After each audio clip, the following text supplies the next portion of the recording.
knock off the revolving ducks. What a challenge for everyone. When you shoot the light-sensing zapper. Our mission is to find his robot and his secret weapon and blast him. One time for the beat. From going back farther than we can likely document, to still maintaining headlines to this day, competitive shooting consistently holds its seat at pop culture's table. The duel without aiming at each other always points to the common enemy, a target. Over the centuries, people have grown increasingly creative with the target. Not just through the traditional method of shooting either, as virtual shootings in video games are the biggest forms of competition in this day and age. This was a long path, however. It's not crazy for one to ponder the question, how did we get here? How did we go from murdering humans with bows to getting no-scoped in a Naruto costume by your bitch-ass nephew Zachary? And furthermore, how will this evolve down the line past arcades and carnival attractions? How has it already? Given I'm constantly interested in researching themed spaces, one concept consistently jumped out to me: the shooting gallery. The mechanical shooting gallery, in particular, I'm going to argue laid the groundwork for most shooting attractions you will find at any arcade or theme park, and I seriously mean most of them. Buckle your seatbelts, as I'm about to show you how this became this. Ladies and gentlemen, reload, and welcome to Put It in Park.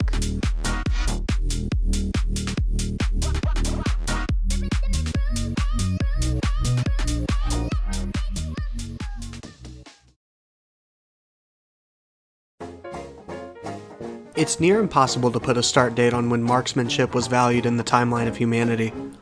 Long story short, it was a long-ass time ago. Likely before folks could write down the fact that they enjoyed hitting things with rocks and sticks. Archery was at the very least documented heavily as a very popular sport. The history of firearms is quite murky, and I'm not a gun channel. What we do know is that the first target shooting match was done in Bavaria in 1477, likely using matchlocks, one of the first inventions to actively use gunpowder. The shooter shot at 200 meters, or 220 yards. In 1750, shooting was the most popular sport in the American frontier. Shooting competitions were commonplace on every weekend and holiday, bringing marksmen by the hundreds. Nearing the late 1800s, the clubs had formed all over, cementing firearms as a staple of Western culture. Another staple that is associated with the Americana imagery of the 1800s is carnivals. Seeing as you've clicked on this video, you can already assume that the shooting was a popular attraction at such carnivals. Wielding a .22 rifle, visitors would take down the most metallic icons they could within a certain amount of time. What's worth mentioning is the act of shooting the iconography of a bird dates back to the medieval archery competitions. That's another part of what intrigued me about making this video. Note how the shooting gallery may relentlessly evolve over the literal centuries. There is still a fundamental similarity in these attractions, no matter the immersion. I've done quite a bit of research on this subject, and I can't seem to find any real answer on who actually invented the mechanical contraptions that we most associate with the mechanical shooting gallery. What I can seem to verify is that most of these were made by what I would retroactively call Imagineers of the time. C.W. Parker, a man known for his carousel projects in early 19th century Kansas, got his start in the entertainment industry by way of touring a portable shooting gallery.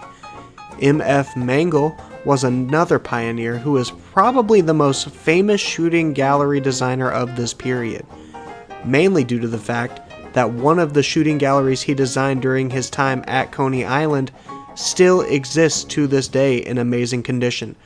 By the way, if you didn't watch the last video to learn more about Coney Island, please do that. It didn't perform near as good as I wanted it to. Although these mechanical machines were cheap enough, cute enough, and far from simple with their intricate movements, they undoubtedly had room to grow. While having a .22 caliber pellet gun is less than ideal for public safety, we're talking about the early 1900s here. The real reason was money. Physical objects of any variety were unsustainable for the attraction due to the number of people who would shoot targets day in, day out. While many maintained the physical galleries, others decided to get creative. One solution was electromechanical. relying on electricity to power metal apparatuses to function. The most popular example of these that's still popular today are pinball machines. These electromechanical rifle games were more or less extended hole punchers, the simulated gun being the handle. These are admittedly really neat. If you're interested in the immersion and theming of pinball machines at all, these shooting games are worth a gander. By the 1960s, some companies like Sega and what later became Namco had some incredible theming with their electromechanical shooters. The most notable? A little game by the name of Duck Hunt. We'll get back to that later. Although these styles of machines were hits at penny arcades, I can't in good faith say they were more influential than something that came nearly 20 years prior. In 1934, a Tulsa, Oklahoma man by the name of Charles William Griffith submitted a patent for a revolutionary type of game rifle. One that could emit light from the barrel of the gun, and upon hitting a special bulb, would register a hit. This product, the Rayo Light Rifle, changed everything. These machines would not only go on to lay down the groundwork for shooting attractions for nearly a century, but it would also inspire a whole genre of shooting games, not just physical ones either. Look familiar?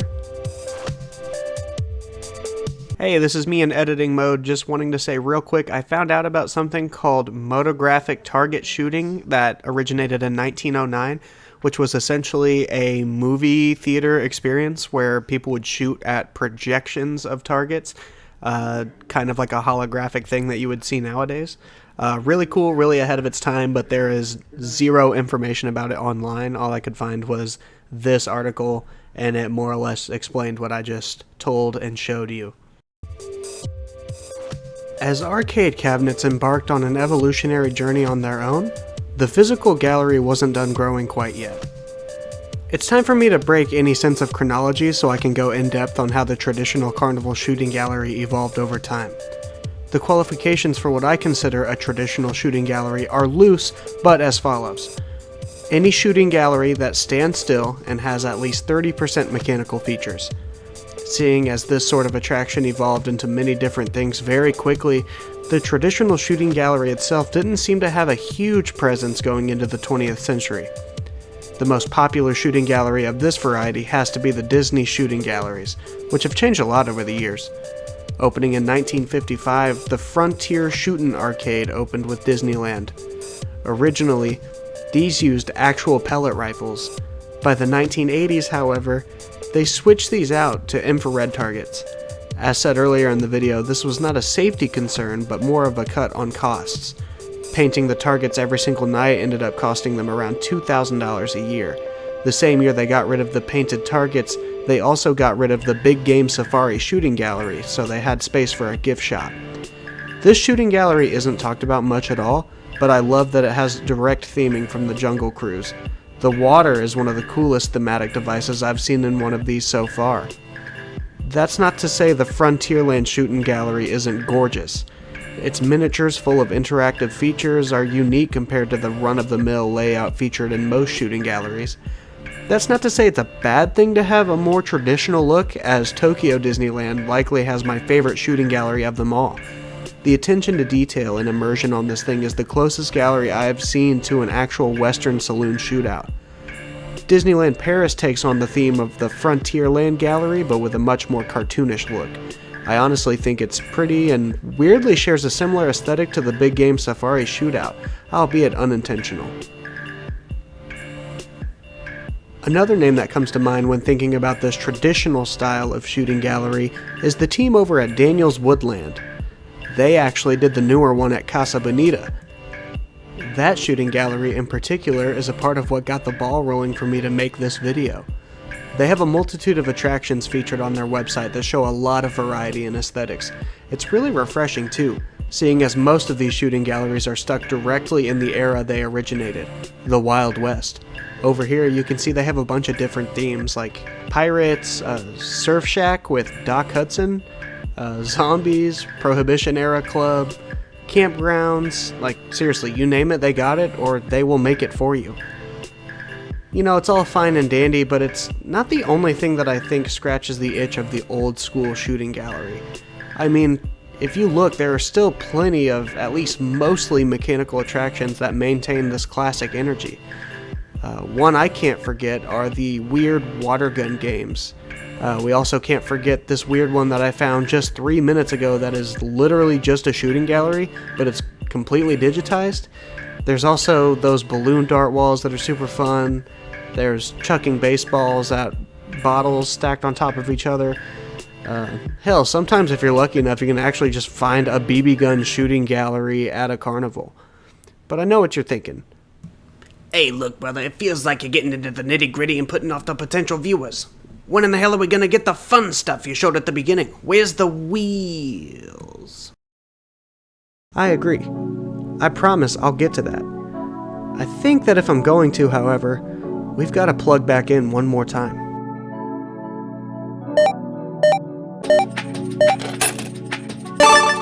Duck Hunt was the start of something generational, but there were some substantial places that this genre could go from here. Mainly this way, this way, this way, and this way. While other games put the autonomy in the hands of the players, other games chose to keep the player on a linear path. This wasn't necessarily the worst option, it was just a way to prioritize smooth gameplay while scenes are served to you up front. Sega's Space Harrier seems to have a reputation as the first kind of this game. Why did I read that like a Jeopardy question? I think one could call these Star Fox games today. While still inherently a target shooting game, Space Harrier took a super creative leap on the limited movement presented in Duck Hunt. However, while fixing the problem of going this way, this way, this way, and this way, they didn't give the player this option, only themselves. This is how we get to the concept of the on-rail shooter, basically what this video is about. While on-rail shooter fits minigames, I'm not here to talk about Star Fox or Galaga if you really want to be technical. The on-rail shooter is the perfect step in the evolution of everything we've discussed up until this point. The on-rail system provides us with the illusion of moving this way, this way, this way, and this way, even though it's near impossible for the player to actually go this way, this way, this way, and this way, only using a melded piece of plastic that's kind of shaped as a revolver. The first game to make this and this have a baby was Lethal Enforcer, a really cool looking game following a police officer that was torn to shreds by politicians during its time for excessive violence. While I haven't played Virtua Cop, I recognize that it's a beloved entry in this genre, and most people would consider it the best. I also adore this aesthetic, bro. Look at how sick these crosshairs are. The Time Crisis series is a really similar, albeit maybe just a tad weaker on the aesthetic side. Please don't hate on me. This series has overall the strongest presence in the at-home ports and is also considered one of the best of the genre. At least, it seems that way anytime I bring up this series. We have to talk about, in my opinion, the undisputed GOAT, the House of the Dead series. Pretty much, if you've never played this, go to any arcade ever. I promise, like any laundromat, movie theater, Dave & Buster's, you're gonna end up playing it. In preparation for this video, I've been playing through Typing of the Dead, which is a great way to make this genre of gaming relevant without a light gun. Clicking around can kind of be fun, as it is similar to aiming and pulling a trigger, but the satisfying gun noises that hit every correct letter mixed with the difficulty of accurately typing while you're in a high-pressure situation is just as fun as using a light gun. Also, I guess I was only thinking about guns, but Pokemon Snap is 100% a on-rail shooter. It's probably just the only one where you're not killing anything. Everything else, by definition, is an on-rail shooting game. More modern entries were seen on the Wii and the PlayStation Move. One of the most famous ones you are familiar with is likely Link's crossbow training. This was basically the reason anyone I've ever met owned a zapper for the Wii. I mean, I had some bullshit Nerf game, but I hardly played it. Admittedly, I'm not much of a gamer. Very recently, for the release of the Steam Deck, there was a short on-rail shooter spin-off of the Portal series. It's nothing revolutionary, but it was neat to see one this recent, seeing as they're rather rare anymore. In a modern context, the only other new form this genre has taken on resides in another spot, one that we'll get to later. Disclaimer. Dark rides are full of diverse niches and overflowing with nostalgia. Apologies if you feel alienated when I don't give your favorite one the love it deserves. I swear I'll talk about it next time. The dark ride is probably my favorite thing to do at any theme park I've ever ended up at. I contemplated on how I was going to put into words why I loved them so much. But it's really difficult due to how different everyone is. If I had to put it into words, it would come down to one, that being immersion. Attractions can immerse you in different ways, however. Pirates of the Caribbean drops me into an environment that feels well lived in. Adventure through inner space gave guests an illusion of shrinking that nothing else has done since. Submarine Voyage took guests into the pages of 20,000 Leagues Under the Sea and made them feel submerged way farther than the pond that they were actually riding in. Disney has owned this lane of dark ride ever since they began making them. And frankly, I don't see that changing anytime soon. It's like I'm in a 4D movie watching scenes play out before me. I know for a fact that someone will comment, "But you forgot Phenomena." And you know what? You're right. But we don't have all day. Reply to the pinned comment and I swear I will reply to every single person who comments on a ride I forgot. Other dark rides take a completely different route to get to this point, however, putting the guest directly in the driver's seat. I think of a ride like E.T. that has you boarding with your interplanetary passport, riding the bike with E.T. saving you from the people chasing you. When you're on the green planet, you don't feel like a visitor, you feel genuinely celebrated. You feel spoken to when Spider-Man compliments your shade. Nice shade. You feel like a part of the family when whatever the fuck this is happens. This is all to say that all of these pale in comparison to the ultimate form of ride activity.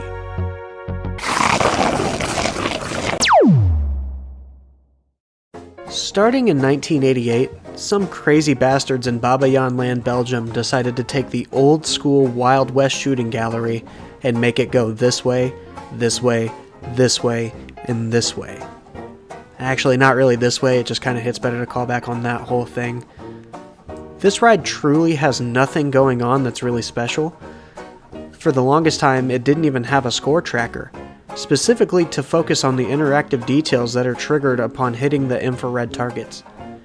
What's great is at this point, the ride hadn't focused on being a target shooting contest, more so an attempt to improve immersion. Who cares what your score is? You're participating in a shootout. The Buffalo Bills 16-storied casino sitting on the border of California and Nevada decided to make its own shooting ride in 1994. Notice how I didn't call it a dark ride, as the majority of this ride takes place outside and runs very much like your traditional log flume. Frankly, I think that we're not missing much by not riding this attraction. I quite enjoy the fake building facades within the casino, however.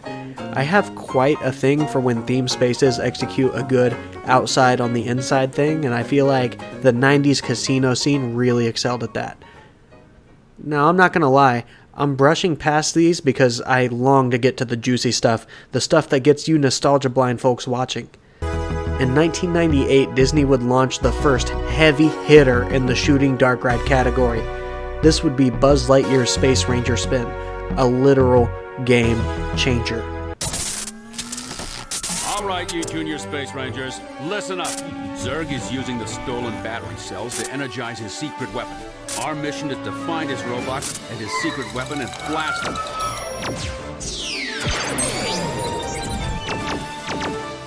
To infinity and beyond. I was so intrigued by the history of this ride that I actually went back in time to 2005 on Wikipedia to see what the first impressions of this ride were. And sure enough, the through lines on this Wikipedia page was the fact that it was a shooting gallery and a dark ride.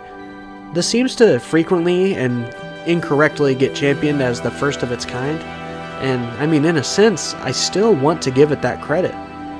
The only way that I can justify it is that it seems like the first two attractions I mentioned at the start of this portion are Western shooting galleries on wheels.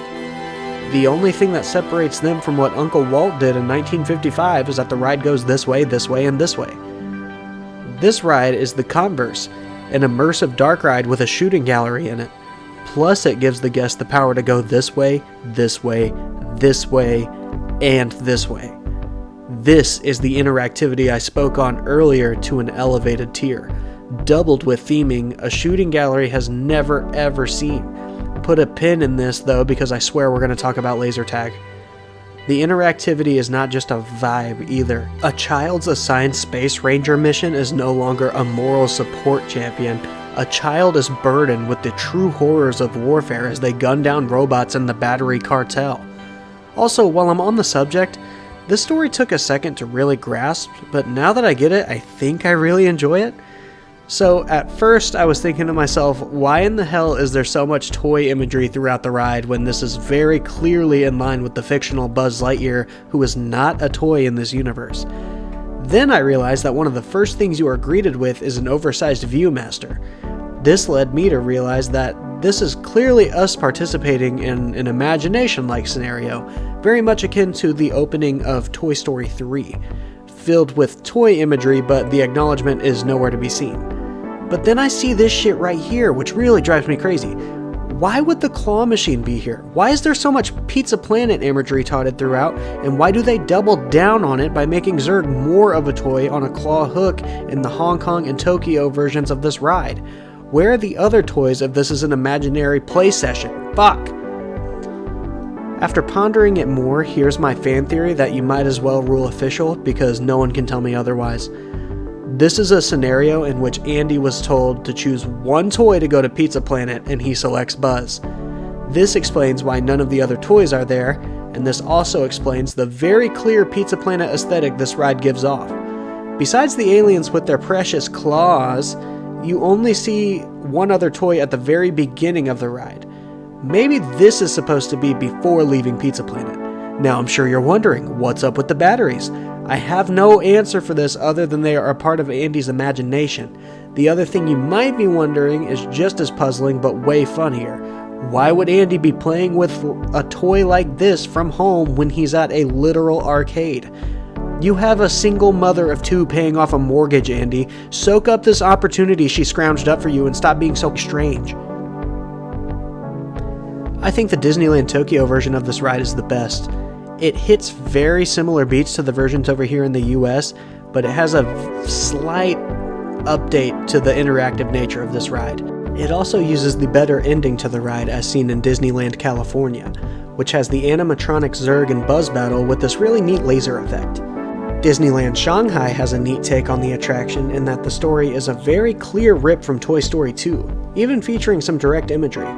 Where this one falls flat is in literally everything else from what I've seen. A very important distinction to make, as I've never stepped foot in China unfortunately, and I've only seen the video. The reason I don't really care for this attraction is the lack of a color palette that it has in conjunction with the overusage of projections and screens, particularly on Buzz. They don't seem to look great, but this very well could be a case of the camera not doing it justice. If the illusion sells really well IRL, then you guys can talk shit all you want in the comments. Then, with all of that money I get from the engagement, I can go to China and see for myself. Then with that follow-up video's engagement, we're gonna go to Belgium to ride this ride from earlier just to say I have. Anyways, why do I like Tokyo's version the best if it's the same as Hong Kong and Disneyland Paris for that matter? Well, I've got two reasons. One reason is the fact that the one from Disneyland Paris includes this ending gag where the aliens are shipping Zurg back to Al's toy barn. This really pisses me off because it throws a rut in everything I said earlier. I'm just going to erase this ride from the canon and call it a day since it's defunct anyways. The second reason is way more simple. Japanese Buzz Lightyear goes hard as shit.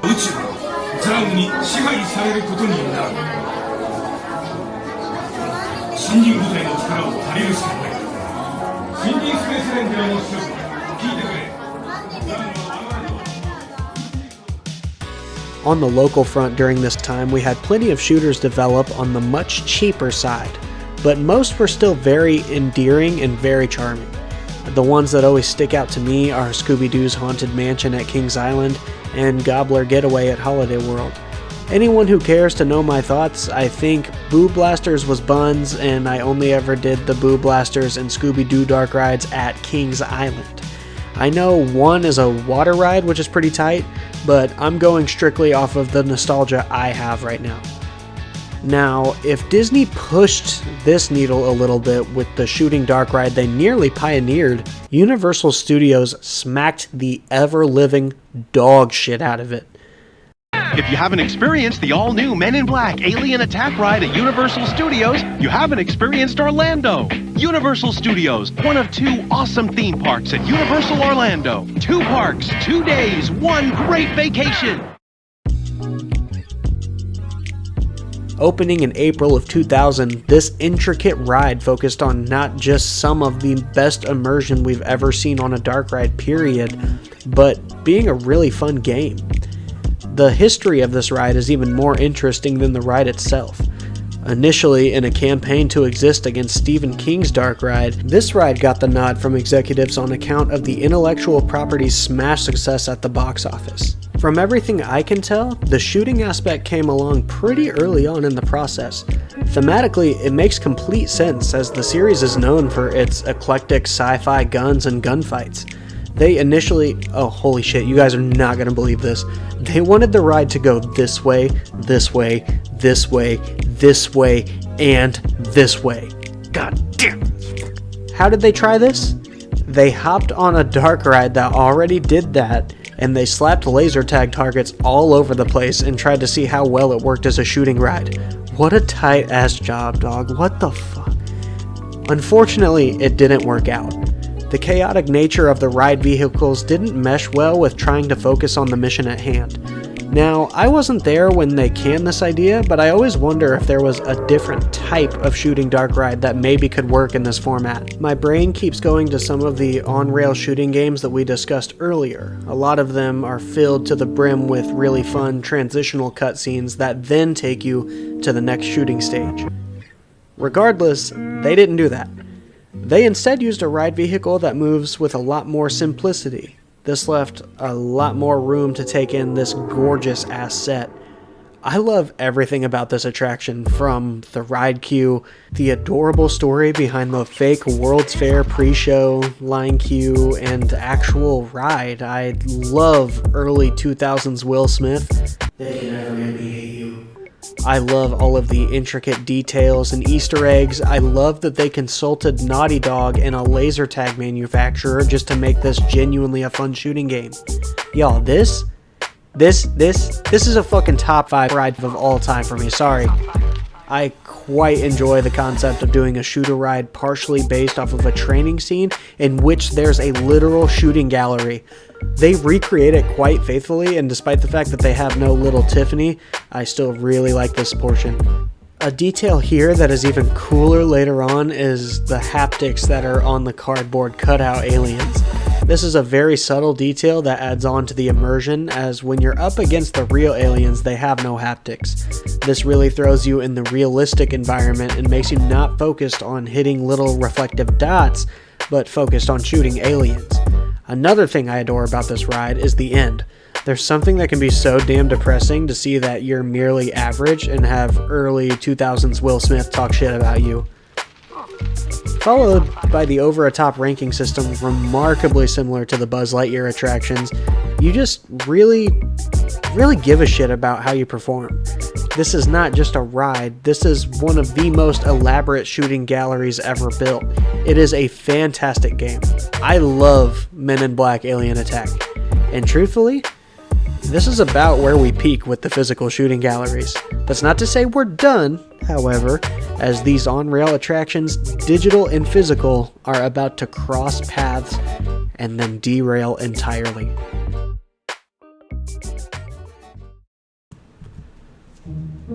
Regardless of the medium, going into the 2000s, the on-rail shooter had taken a life of its own, and more importantly had cemented itself within pop culture.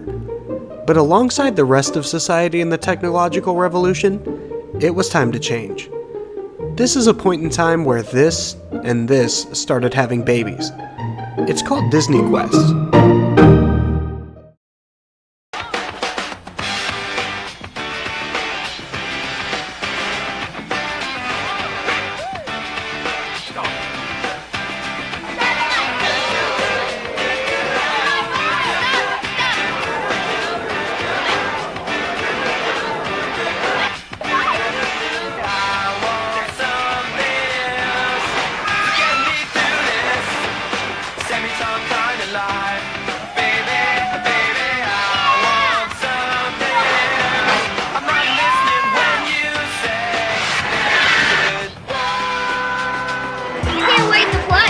It wasn't the only baby, but it was the start of something beautiful.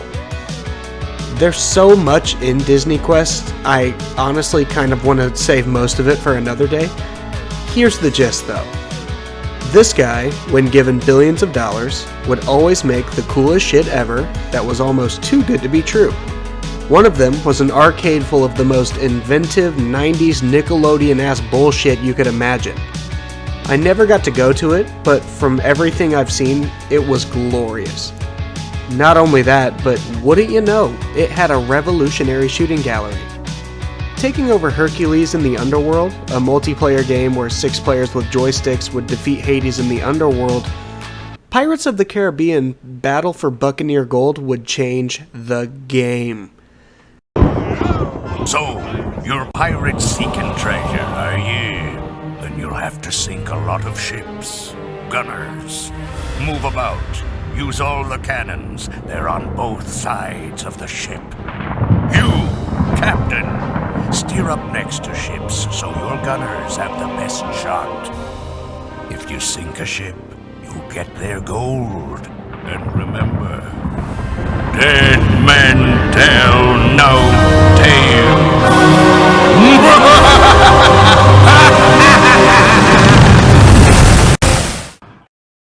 This technology was absolutely groundbreaking for its time, and although it's rather accessible now, it's still pretty damn neat.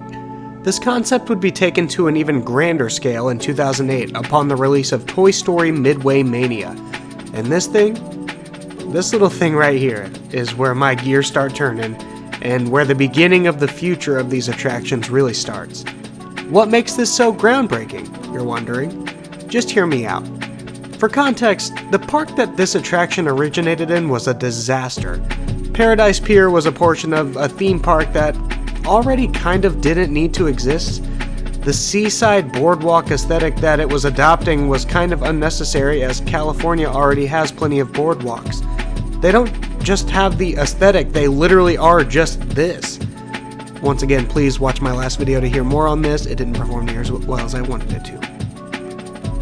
The justification of a spot like Coney Mall at the best park of all time, Kings Island, is the fact that there isn't another Coney Island in the middle of Ohio waiting to get ripped on. Their Coney Island was gone, and this Midway area serves as a tribute to that. The one at Disney is just an homage to something alive and well, and in addition doesn't even take that extra step to bring it to the Disney standard. To make an already super long explanation longer, when Bob Iger took over the company in 2005, he was enamored by how Pixar intellectual property stood out to families, in contrast to the reception of the newer 2D flicks coming out of the Walt Disney Animation Studios. Seeing this blank canvas of a land needing something interesting, he saw the Pixar IP as his brush. Does it work? Doesn't matter for this video. What does matter is added under the formerly tight-ass named California Screamin' was Andy's newest toy set, a Midway game-themed toy composed of 150 PCs, over 56 screens running Microsoft XP and Industrial Ethernet, the first of its kind in many ways. Many things blow my mind about this. I think the biggest one at first glance is the fact that we came full circle. Most of the things we've discussed up until this point have always been a Midway shooting gallery wearing other coats. Cops, duck hunters, zombie killers, alien cops, space rangers. It all under the hood is functionally identical. This little ride seems to thematically horseshoe its way back to what it started it all, while also making the biggest strides in the interactive dark ride genre we've seen yet in a park that warrants a carnival shooting gallery. This is awesome.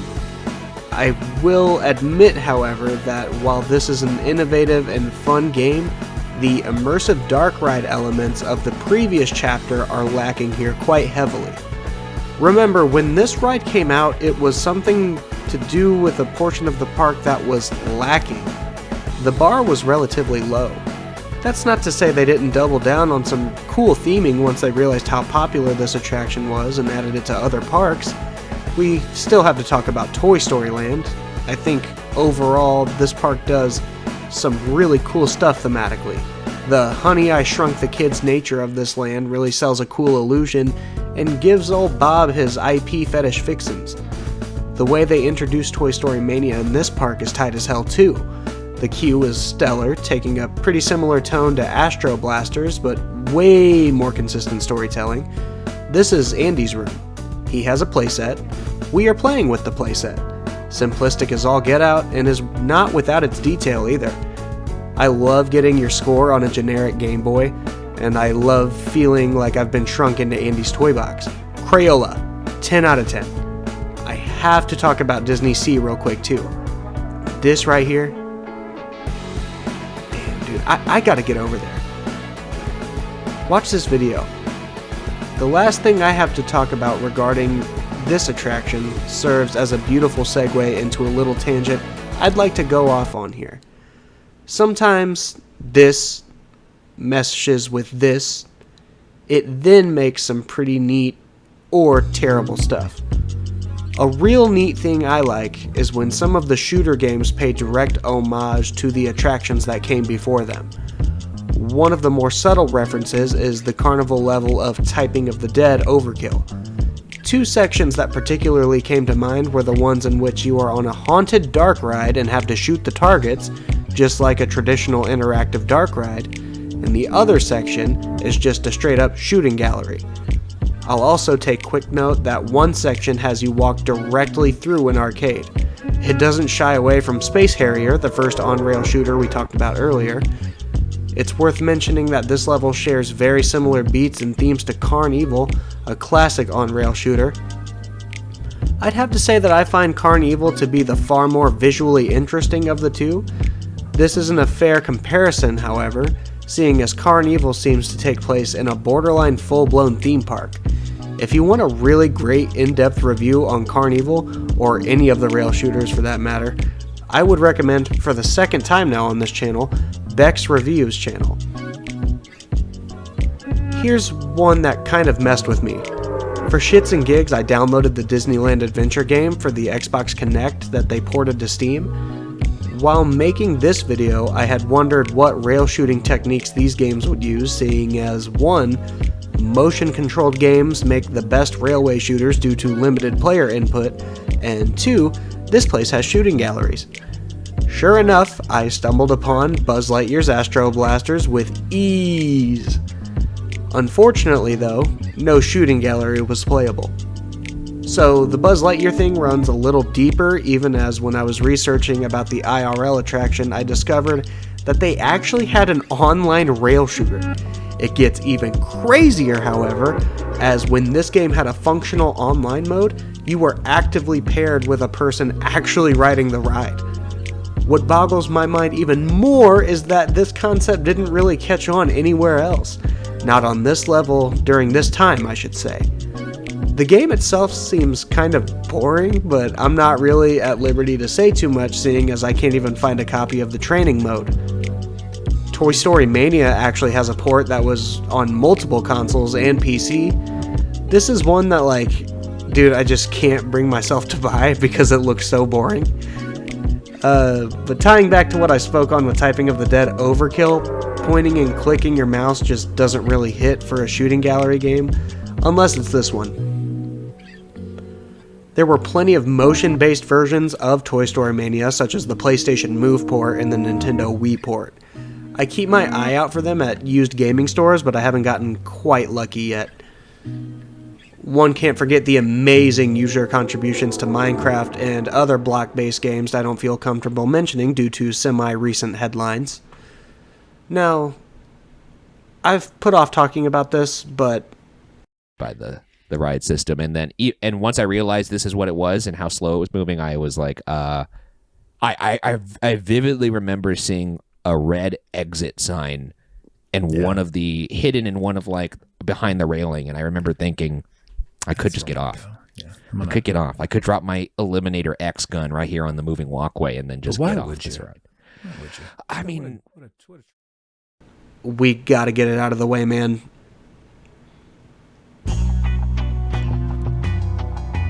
VillainCon Minion Blast sucks ass, dude. But it's kind of groundbreaking. For those of you who don't know, there's a terrible attraction at Universal Studios Florida that is cutely themed to VillainCon from the first Minions film. What makes this pretty bad is the terribly slow moving walkway, uneventful shooting gallery screens on motion-tracked controllers.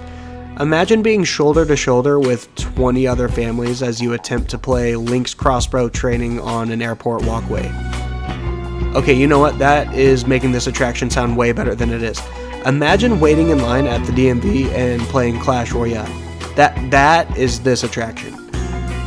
So, how is it groundbreaking? Remember when I said what boggles my mind even more is that this concept didn't really catch on anywhere else.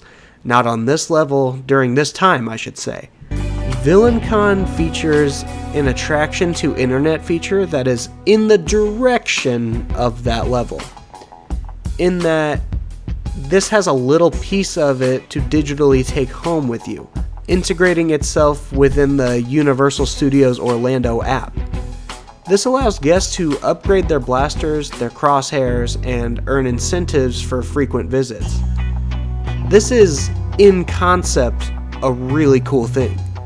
It is just limited to those who visit frequently and blanketed completely by being a shitty attraction. So shitty, in fact, that I would have made this attraction a passing joke in this video if not for Alan McCormick from Mammoth Club, who last June went on the For Your Amusement podcast to discuss some of the goods and bads of this attraction. While he didn't sway me on this being the worst attraction I've ever personally been on, he did open my eyes to what this attraction really is. Felt to me, sort of like the undercurrent of the conversation, felt from my perspective to be a let's test tech and let's see what we can do. And in that way, I think they succeeded. It's just so if that's the measure by which they're looking at success, then I think they've succeeded in testing tech for the parks. It's basically like R&D that we could experience. For sure. Which is interesting. I could see that. This isn't a good excuse for it being a bad attraction, especially when you look at something like Disney Quest, which was riddled to the brim with experimental technology, but didn't just throw caution to the wind. There was a moderate bar of quality that still ensured people had a good time.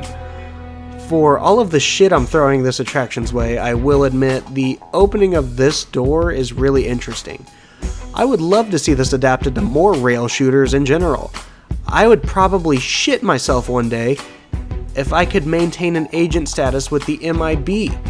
Maybe have a little pug avatar and upgrade with what my little avatar uses. This little concept right here is really cool, but it shouldn't make or break the attraction.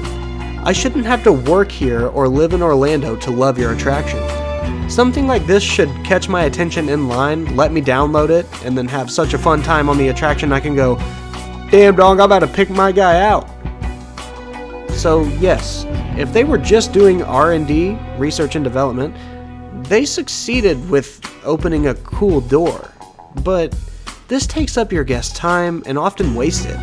With this move, Universal accidentally pressed the gold button instead of the yellow button at the gas pump, and when you weren't looking, just hurried up and started filling up your gas tank while you were inside, acting like you were going to pick out anything different than a white sugar-free monster. I think another thing that could make this attraction work really well is if you incentivize people to want to keep playing outside of the parks like Disney did with Astro Blasters. Make a shitty vector minigame for the phone or something. Make it to where I have a cool blaster ready to go when I come back. This has a lot more applications than just shooters, and the whole Pokemon Go thing is going to need its own video, so we're going to put this in the files to come back to. Well, it seems like things are nearing their end on the progression of these shooters. With the ever-growing autonomy and immersion amongst consumers, the necessity for players to stay on the tracks in the gaming sphere or in the theme park world just seemingly need not exist anymore. That is, except for one medium that still has some kinks to work out. Virtual reality is the perfect venue for the modern-day shooting gallery. The limited movement due to motion sickness and computing capability leaves gamers often stationary and necessitates a moving environment around them to function efficiently. This isn't just a what-if / games that should bang type statement either. Indie developers have jumped on this like no tomorrow. It is objectively the best spot to find the most inventive and creative on-rail shooters in this day and age. Not only this, but the VR concept has allowed arcades to host their own theme park level shooters with stationary moving seats, meaning you and 3 of your friends can pay out the ass to do a VR Men in Black ride as you try not to throw up your third $20 Jack and Coke at Dave & Buster's. Also, a Men in Black VR ride has existed for a long time. A new Men in Black VR game came out last month. Where is the VR port of this ride? There's your games that should bang. While we're on the topic of hypotheticals though, I'd like to wrap up this video by talking about some more things I'd like to see in the future. I think the desire for screen-based attractions to take a seat on the back burner is a tale as old as time. That being said, I love the opportunities available when you have something as simple as a wall, some decor, and the ability to aim blasters anywhere at it. This gave me some fun ideas that are by no means realistic but worth thinking about. One that keeps popping into my head is a duck hunt attraction at Universal Studios Nintendo World. Maybe even reskinning something like Villain Con Blast could make the slow-paced nature of that ride feel faster, seeing as we're only used to seeing duck hunt at a completely stationary pace. Maybe it's more fun to try to catch as many ducks as you can as you follow the dog that weaves throughout the attraction from screen to screen. This would also make a really fun classic shooting gallery too. Maybe a roofless outdoor duck hunt shooting gallery with practical animatronics could be a needle pusher as well, but I don't know if anything like this has been done yet, and it's probably not happening in Orlando, seeing as it storms all the time. Going back to the screen stuff, I would love to see a Call of Duty Zombies type shooter with like a 4-wall setup. I'm thinking like an intricate room that has screens that serve as barriers and you have to stay on top of the horde or your team is out. This blends like a screen-based attraction with the fun challenge that you have on a physical plane. I sincerely hope that VR shooting galleries continue to grow and inspire more indie titles as well. I hope to also get a House of the Dead game sooner than later on VR. On the topic of VR games I'd also love to have the opportunity to ride a lot more of the rides that I've spoken about today on my headset. A game like Toy Story Mania could seriously benefit from a virtual reality angle, and as I've already said, I think Men in Black benefits from this the most. I've seen fans working on virtual ports of this that already look stunning but have little to no financial backing. Hopefully one day it can get popular enough to where the theme park industry can throw some research and development to the public again. If this is where the shooter attractions dry up from reinvigoration, however, I'd have to say I'm overall satisfied. While working on this video, I very quickly realized that the shooting gallery is the fired up underbelly of the theme park world. The thing that is always taken for granted, exposed to all, and acknowledged by few, and incredibly responsible for more than we give it credit for. But that's okay. My message here isn't a call to reinvigorate it. It's more so a crack of a door to show you guys the world of attractions that are all intrinsically linked by a network of historical precedents. I highly recommend everybody check out these lovely channels that were a great inspiration for many of the things I discussed with you here today. From the theme park side of things, especially the gaming side, there was a lot I had to learn when this idea sparked in my mind, and I would have nothing to show for it if not for these videos. Except for you, big dog. I got a lot of love and inspiration for and from you, but how in the fuck do you write my videos before I even get around to them? This is my official call to cancel Poseidon Entertainment for his psychic abilities and talented writing and editing. That shit is not fair. You're going down, buddy. Thank you so much to everybody for watching. I'll see you guys next time.